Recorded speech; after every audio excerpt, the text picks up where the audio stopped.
नमस्कार। चलिए आज समझते हैं भारतीय नागरिक सुरक्षा संहिता यानी बीएनएसएस की तीन बहुत ही जरूरी धाराओं को। धारा 16, 17 और 18। हमारा मकसद इन कानूनी प्रावधानों को बिल्कुल आसान भाषा में तोड़कर समझना है, ताकि इनकी बारीकियां आराम से समझ में आ जाएं। तो शुरू करते हैं। तो आज हम क्या क्या देखने वाले हैं। सबसे पहले बात होगी धारा 16 की, जो मजिस्ट्रेट के काम करने के एरिया के बारे में है। फिर हम देखेंगे धारा 17, जो ये बताती है कि कौन किसके अंडर काम करेगा, यानी उनकी हायरार्की क्या होगी। और आखिर में हम धारा 18 में सरकारी वकीलों की नियुक्ति की पूरी प्रक्रिया को समझेंगे। तो चलिए सबसे पहले बात करते हैं धारा 16 की। ये धारा एग्जीक्यूटिव मजिस्ट्रेट्स यानी कार्यपालक मजिस्ट्रेट के काम करने का क्षेत्र या कहें कि उनकी सीमाएं तय करने के बारे में है। देखा जाए तो ये पूरी प्रशासनिक व्यवस्था की नींव रखने जैसा है। तो एक सवाल मन में आता है ना, कि आखिर ये कौन तय करता है कि कोई एग्जीक्यूटिव मैजिस्ट्रेट कहाँ काम करेगा, उसका दायरा क्या होगा। इसका जवाब हमें इसी धारा 16 में मिलता है। देखिए, धारा 16 के हिसाब से ये पावर होती है डिस्ट्रिक्ट मजिस्ट्रेट यानी डीएम के पास। वो तय करते हैं कि कौन सा एग्जीक्यूटिव मजिस्ट्रेट जिले के किस हिस्से में काम करेगा। हाँ, एक बात ध्यान रखने वाली है कि डीएम भी ये फैसला राज्य सरकार के कंट्रोल में रहकर ही लेते हैं। अच्छा, अब सोचिए, अगर किसी मजिस्ट्रेट के लिए कोई खास इलाका तय ही ना किया गया हो तो क्या होगा? क्या वो कहीं काम नहीं करेंगे? नहीं, ऐसा नहीं है। कानून यहाँ बिल्कुल साफ है। ऐसी सिचुएशन में उनका अधिकार क्षेत्र पूरा का पूरा जिला माना जाएगा। चलिए इसको एक छोटे से उदाहरण से समझते हैं। मान लीजिए एक जिले में कई सारे शहर हैं। अब काम को आसान बनाने के लिए डीएम साहब क्या कर सकते हैं? वो किसी एक एग्जीक्यूटिव मजिस्ट्रेट को सिर्फ एक शहर के सारे मामले देखने की जिम्मेदारी दे सकते हैं। इससे होता क्या है?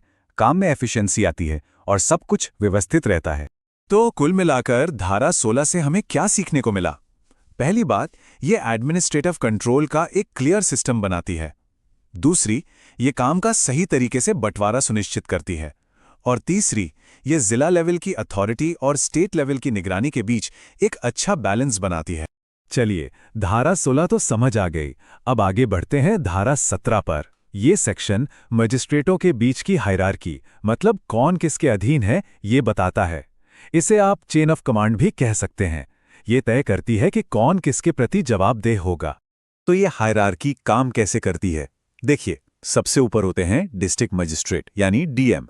जिले के सारे एग्जीक्यूटिव मजिस्ट्रेट इनके ही अधीन होते हैं।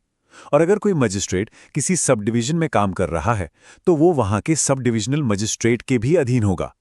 अब डीएम के पास सिर्फ कंट्रोल की पावर नहीं होती, वो अपने अंडर काम करने वाले मजिस्ट्रेट्स के बीच काम का बंटवारा भी कर सकते हैं। इसके लिए वो चाहें तो नियम बना दें या फिर समय समय पर स्पेशल ऑर्डर भी जारी कर सकते हैं। इसको भी एक उदाहरण से समझते हैं। एक डीएम साहब ये तय कर सकते हैं कि भाई एक मजिस्ट्रेट सोमवार मंगलवार को लाइसेंस वाले मामले देखेगा और दूसरा मजिस्ट्रेट बुधवार गुरुवार को लॉ एंड ऑर्डर के मामले। इससे क्या होता है? काम में एक स्ट्रीमलाइन फ्लो बनता है और चीजें तेजी से निपटती हैं। तो संक्षेप में कहें तो धारा 17 क्या करती है? ये एक क्लियर चेन ऑफ कमांड बनाती है, डीएम को काम मैनेज करने की पावर देती है और सबसे जरूरी, ये मैजिस्ट्रेटों के बीच जवाबदेही यानी अकाउंटेबिलिटी तय करती है।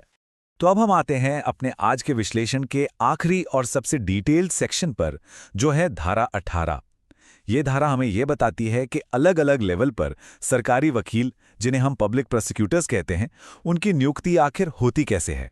तो ये नियुक्ति करता कौन है? ये इस बात पर डिपेंड करता है कि नियुक्ति कहाँ हो रही है। अगर हाईकोर्ट के लिए है तो केंद्र या राज्य सरकार करती है, लेकिन हाईकोर्ट से सलाह मशवरा करने के बाद जिला लेवल पर यह जिम्मेदारी पूरी तरह से राज्य सरकार की होती है। और हां, कुछ खास मामलों में केंद्र सरकार भी सीधे किसी को नियुक्त कर सकती है। अच्छा, इन पदों के लिए कुछ शर्तें भी हैं। अगर किसी को पब्लिक प्रोसिक्यूटर या एडिशनल पब्लिक प्रोसिक्यूटर बनना है तो कम से कम 7 साल की वकालत का अनुभव होना चाहिए। वहीं अगर किसी खास केस के लिए स्पेशल पब्लिक प्रोसिक्यूटर की नियुक्ति हो रही है तो ये अनुभव बढ़कर 10 साल का हो जाता है। यहाँ एक बहुत ही जरूरी और प्रैक्टिकल बात है। मान लीजिए किसी ने पहले प्रोसिक्यूटिंग ऑफिसर के तौर पर काम किया है तो उस सर्विस के समय को भी वकालत के अनुभव में गिना जाएगा। ये एक बहुत अच्छी और व्यावहारिक व्यवस्था है। अब जिला लेवल पर नियुक्ति होती कैसे है? इसकी एक तय प्रक्रिया है। सबसे पहले डिस्ट्रिक्ट मैजिस्ट्रेट और सेशंस जज मिलकर काबिल वकीलों की एक लिस्ट तैयार करते हैं, जिसे हम पैनल कहते हैं। इसके बाद राज्य सरकार को इसी पैनल में से किसी एक को पब्लिक प्रोसिक्यूटर के तौर पर चुनना होता है। लेकिन इस पैनल सिस्टम का एक बहुत बड़ा अपवाद भी है, और वो है कैडर सिस्टम। इसका मतलब ये है कि अगर किसी राज्य में पहले से ही प्रोसिक्यूटिंग ऑफिसर्स का एक रेगुलर कैडर है, तो सरकार को नियुक्ति उसी कैडर से करनी होगी, पैनल से नहीं। अब ये रेगुलर कैडर क्या बला है? आसान भाषा में समझिए, ये सरकारी वकीलों की एक पक्की नौकरी जैसी है, एक ऑर्गेनाइज सर्विस, जहां असिस्टेंट पब्लिक प्रोसिक्यूटर्स को प्रमोट करके पब्लिक प्रोसिक्यूटर बनाया जाता है। ये एक स्थायी व्यवस्था है। अब कहानी में एक और ट्विस्ट है।